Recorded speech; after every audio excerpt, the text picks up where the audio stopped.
Mr. Deputy Speaker, thank you very much indeed. Now, it's funny because I spent nearly 21 years as a member of the European Parliament in Brussels and with its monthly journey to Strasbourg. And I have to say, this place is very different indeed. It's smaller. There is not a chauffeur-driven Mercedes available for each member. No large lump sums of money which you don't have to spend on anything and show no receipts for. And I wonder whether perhaps that's why so many in the British political system seem to adore the European Union so much, because it is a rather wonderful place to work.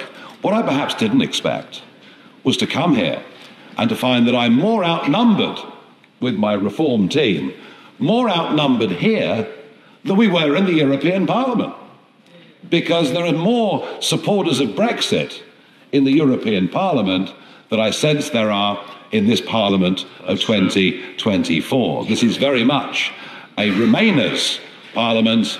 I suspect in many cases it's really a Rejoiners' Parliament.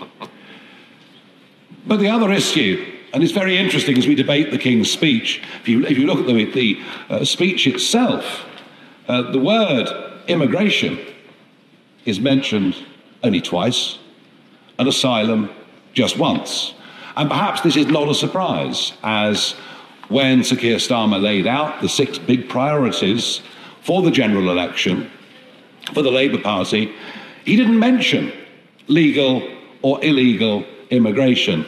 And that's the other area in which I think the 5 of us sitting over here are going to find ourselves massively outnumbered in this House, is because we actually do want to talk about these issues. You see, I believe that the population explosion is having the biggest impact on the quality of life of ordinary folk than any other issue. It all started, of course, when the current Home Secretary became a Member of Parliament back in May '97. And it's worth reminding ourselves that net migration was the same during the late 1940s, the whole of the 1950s, the whole of the 1960s, the whole of the 1970s, the whole of the 1980s, and the 1990s up until Mr. Blair. Net migration had run at 30 to 50,000 a year for over half a century. Then Mr. Blair gets in and decides we're going to open the doors in a way that had never been done before, to the delight and joy of big companies and especially giant multinationals who have always wanted as much cheap labour as they can get, and to hell with the consequences for working class families and people.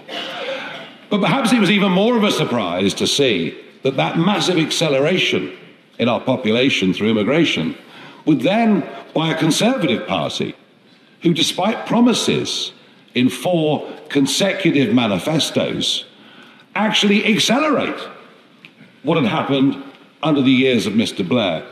And so we see a population increase of 10 million people since that time that Labour won its last landslide. Even the net figure is a migrant a minute. Even during the course of this debate, many hundreds more people will come to our country. And nobody is making the argument that there aren't some exceptionally wonderful people among them. There are, of course. But the sheer level of population means we have to build a new house every 2 minutes, even if the Labour government is able to fulfil the 1.5 million houses that it wants to build during the lifetime of this Parliament. It will make no dent at all on the current shortage of housing. Rents have risen by 25% since 2021. Why? Population increase and pressure. And the list goes on through access to health services, to congestion, to pressure on infrastructure. The population crisis is the biggest impact, affecting people's lives, damaging their quality of life, and virtually nobody in this place even wants to talk about it. But perhaps it's on illegal immigration that I do really want to make a point. 4 years ago, I went out into the English Channel repeatedly, filming dinghies coming across the channel. Dinghies with an average of 16 people per boat. I was described as being a sad, lonely, desperate figure. Always seeking attention. And I've no doubt there are some that think that's still the case today. Spot on. Thank you. But I did it because it was obvious to me what was going to happen.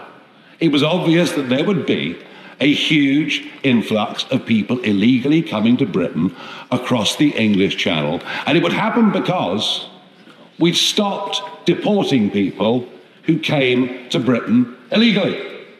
And perhaps the Labour Party might want to reflect themselves on the last period of Labour government, where we had Home Secretaries like David Blanket, far, far to the right of people like the Shadow Home Secretary today. You came to Britain illegally during the last Labour government. Your feet didn't touch the sides. You were gone. You were out. Indeed, in the last year of the Labour government, from 2009 to 10, 50,000 people who came here illegally were deported. Now, none of that happens anymore. It didn't happen under 14 years of Conservatives, and it clearly isn't going to happen under this Labour government. And I wonder why. I think you'll find it's the increased role of a court overseas that was set up in the wake of World War II with the very, very best of intentions that has now completely outlived its usefulness. It is, of course, called the ECHR, the European Court of Human Rights, and it was the Labour government that enshrined the Convention into British law. We will not stop the boats, even if we send a handful to Rwanda. We will not stop the boats by attempting to smash the criminal gangs. We've been doing that to the drugs industry in Britain year after year, decade after decade, with no success whatsoever. Yeah. The financial rewards for smuggling people across the English Channel can now net a gang 2 to 3 million euros a week. Whatever prison sentences or penalties are put upon them, there will always be people volunteering to make millions of euros a week. We will only stop this if we start deporting people that come illegally. Then they won't pay the smugglers. But we'll only do that by leaving the ECHR. But I've got a fun suggestion that I think would liven up politics, engage the public, and see a massively increased turnout. Why don't we have a referendum on whether we continue to be members of the ECHR?